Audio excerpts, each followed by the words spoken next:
Now we're going to talk about dynamic of populations, or should really be like the dynamics of populations. I just copied what's in the curriculum. So now we're really going to focus on describing what a carrying capacity for an ecosystem is, kind of discussing what's the limiting factor that's going to influence the dynamic of our populations. And we're going to draw graphs, and we're going to be able to interpret graphs that are going to show off these different population dynamics. So the first thing that's most important is kind of defining what is a carrying capacity. So a capacity is kind of a maximum of something that we can have. And when we see our actual definition here, we've got a maximum population of a species an environment can sustain indefinitely. So this is saying like, this is the most that a certain area or ecosystem can have of people. And once we go over this carrying capacity, it's not that everyone dies off right away, but it's going to kind of self-regulate that. I only have enough food, water, shelter, nutrients to sustain this amount of people. And a carrying capacity, when we see it on a graph, it might make a bit more sense, but it's not something that's strictly defined as one number in an ecosystem, because we'll talk about like the population numbers, and it's not necessarily saying a forest of this size of this many kilometers by this many kilometers can only have 100 deer. That's not necessarily what it is. It's going to be something that kind of fluctuates and moves with the population. If we have a very fruitful summer where there's a lot of food, there's a lot of resources, the carrying capacity for an ecosystem might move up a bit and say, hey, you know what, we can hold a couple more people. Versus if we have a summer like we just did in Manitoba where it's a lot drier, there's a lot less resources around, we're kind of struggling to find enough food, the carrying capacity for an environment might go down a little bit, which might cause a bit of population death. Thinking specifically of like examples sort of nearby in Ontario, in Lake of the Woods, there was big problems this summer with bears not being able to find enough food. So they kind of started resorting to breaking into cabins and such. And normally I have a cabin out in Lake of the Woods. My family would pick berries that are around the cabin, and my mom decided to leave them this year because it might be bears that end up needing them more than us. And rather than them trying to get into our cottage and take our food, they might just take these berries instead. But because of the very, very low amounts of rain, there's not nearly as much growth of fruits and such in the forest that there normally is. So our carrying capacity for those ecosystems probably went down a little bit. And now we've got a graph that we've got to finish here. And the first thing I'm going to do on this graph, normally we title the graph, you know, population of XYZ, whatever we're measuring. This is just a graph in general. You're going to see all the graphs we're going to see are going to follow the same sort of pattern, and we're going to look at these different sections. So on my axis here, I'm going to have my number of individuals. And when we think of populations, we kind of have a tendency to think of it as animals. So we're going to think, okay, deer, bear, people. This can also be measuring number of individuals of plants, because those are also living creatures. So we could be measuring the number of trees and in an ecosystem. We could be measuring the number of flowers in an ecosystem. It's essentially just counting a population. And then the bottom's just going to be time. What time specifically, it doesn't really matter. We're just saying over a certain period of time. So I'm going to draw a graph here. I'm going to change colors so it's obvious against the red. And I'd recommend in your notes having like different colors to represent this. And just making sure I'm drawing it right where I want to. I'm going to kind of start here.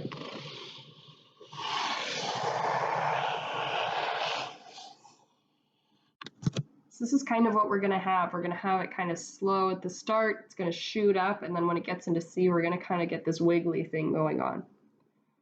So when I look at this, I'm going to draw one more line on here, and I'm going to change colors just so it's really obvious. If you just have one color, it's okay, but just try and make sure you're differentiating what lines you're drawing here. I'm going to kind of do a dot, dot, dot here. Pretend that this is a straight line, kind of going across this.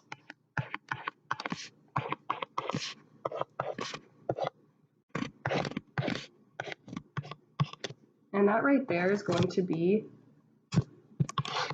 my carrying capacity.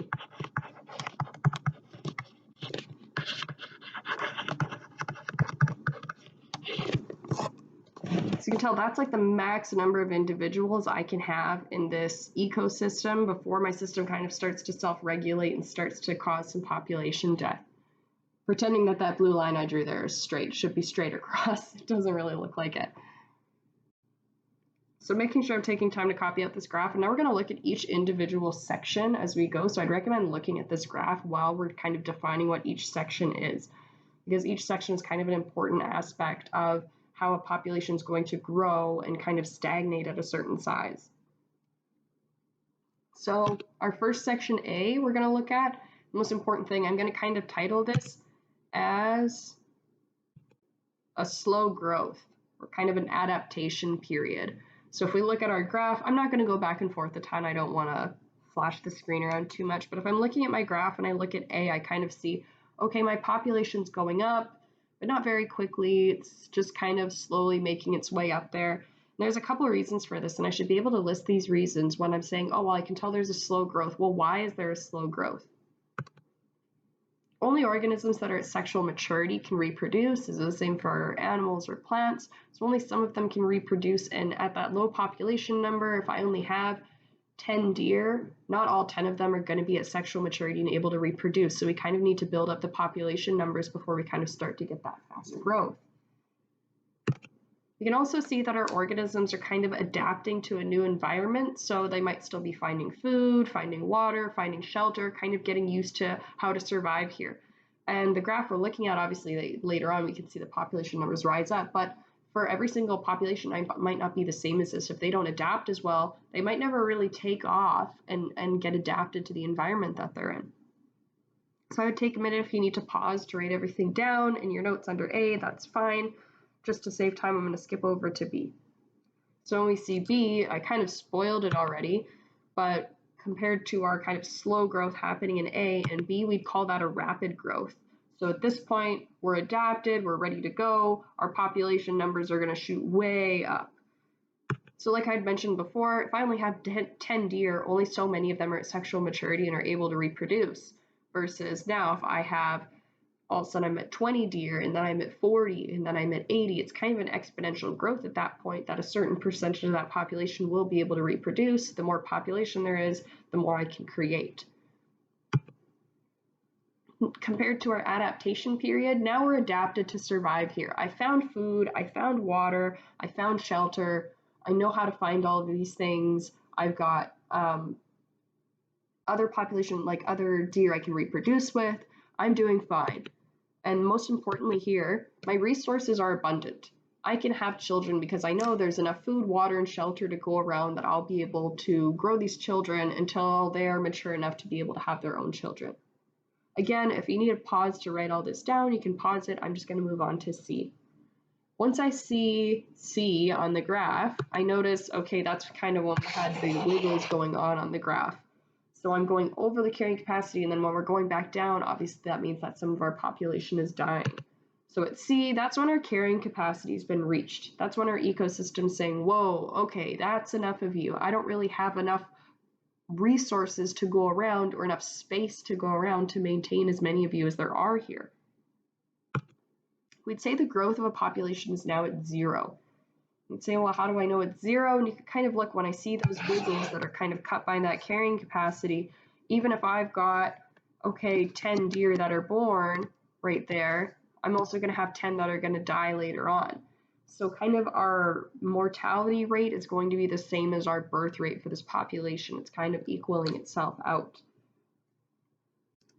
What exactly is going to cause this limit in population? Well, the most obvious one is going to be that we're kind of missing resources now.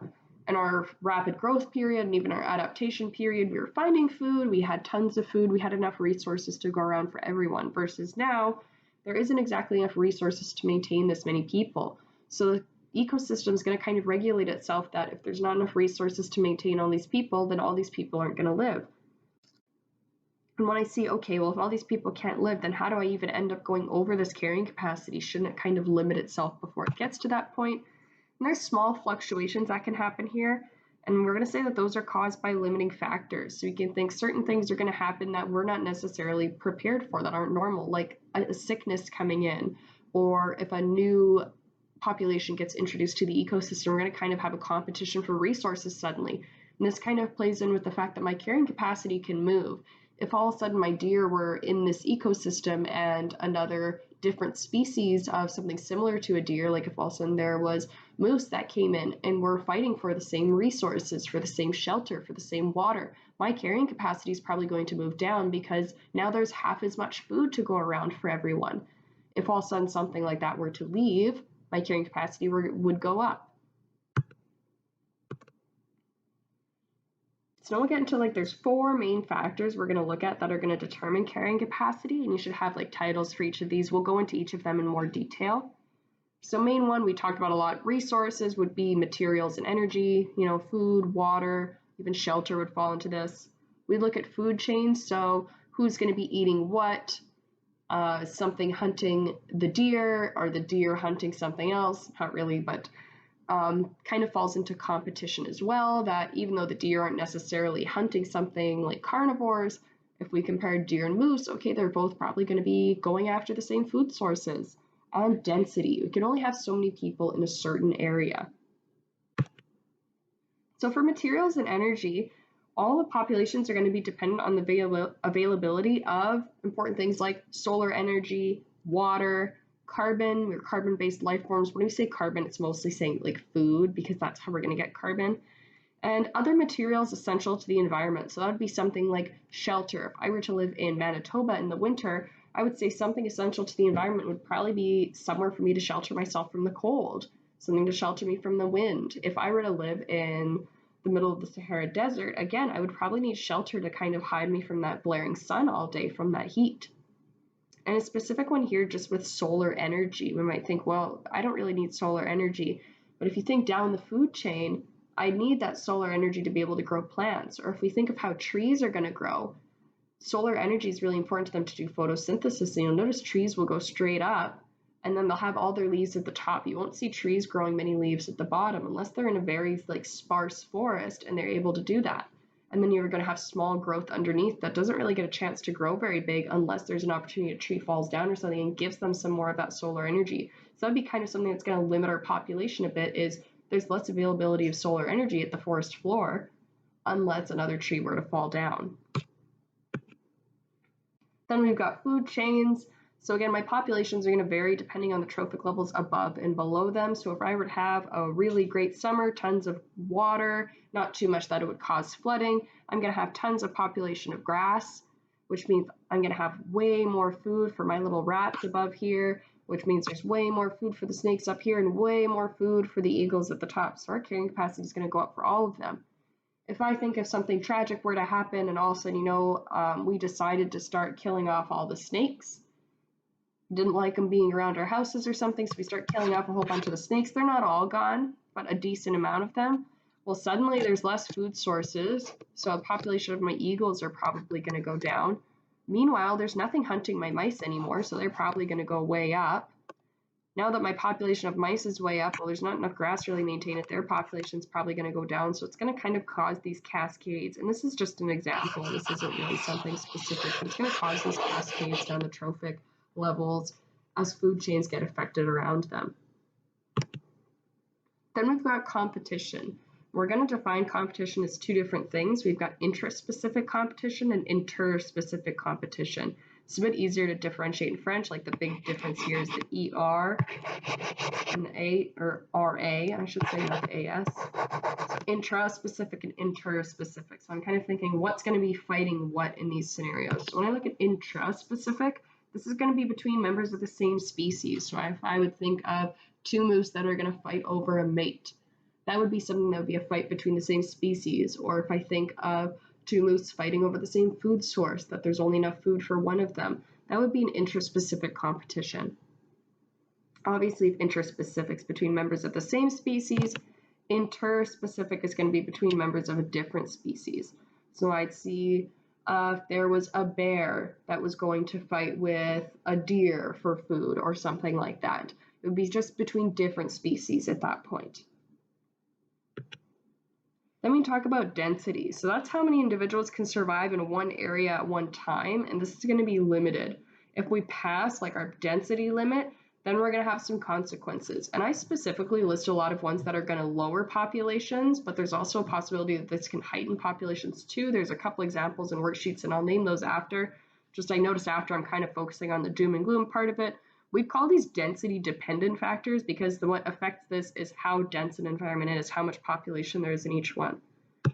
So main one would be if I'm in a room and I'm surrounded by like 20 different people in very close quarters, I would think just for myself, stress level is going to rise.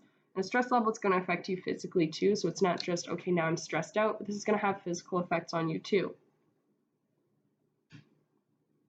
With that too, and we can kind of think of the pandemic we're going through right now. If I'm really shoved close together, we try as best as we can to keep our 6 feet between us.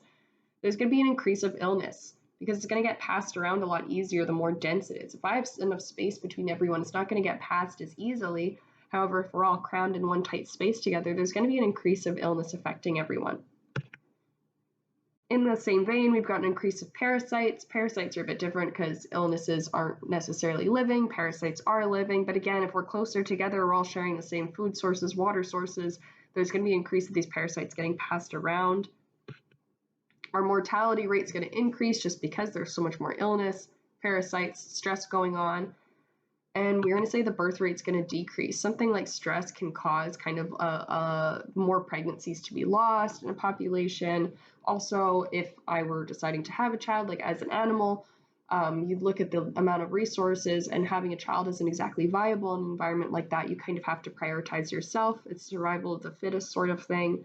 I note under there these factors cause a decrease in population. There is chances where density is going to increase our population. If we think back to the example I had with food chains, if I think I had a really good summer and there's way more grass growing, okay, that means that there's more density there, but this is also going to affect the rat population positively because they're going to have more food, their population will get more dense, and so on. Eventually, some more of these like illness and stuff like that and parasites are going to start to affect them because they're kind of going to grow too big for their britches sort of thing, but it's not necessarily saying that density dependent factors are always going to be something that's every single time going to lower the population. The important thing with density dependent factors is this has to do with how much population there is. So if we know density dependent, we're going to have stuff that's density independent.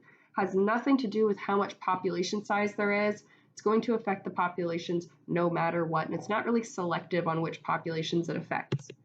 So I think of something like a forest fire, hurricane, a tornado, or even a flood. And the kind of thing that we see in common with all these density independent factors is it's usually either going to be a natural disaster or it's going to be a weather occurrence. It's going to be something with climate.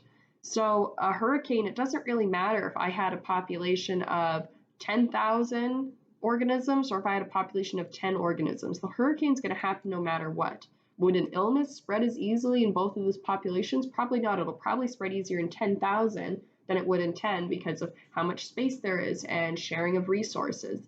So when I kind of try and differentiate between, okay, something a density dependent factor, density independent, the first thing I look at is it weather? Is it a natural disaster? If it's one of those, then for sure it's density independent. I'm kind of looking at it too that does it really matter how many people I had here or how many organisms I had here? Did that really change the outcome of what's happening here? So again, when we talked about there's higher populations of grass, then I'm going to have higher populations of mice or rats and higher populations of snakes and higher populations of birds. Okay, does this get affected by how much there is in a population? Absolutely. Meanwhile, okay, my forest gets burned to the ground, there's barely any grass left, and this is going to affect all my other populations. Well, the forest fire would have happened whether or not there was a ton of grass there or not. So that's a big thing in being able to differentiate my density independent and density dependent and being able to explain the reason why.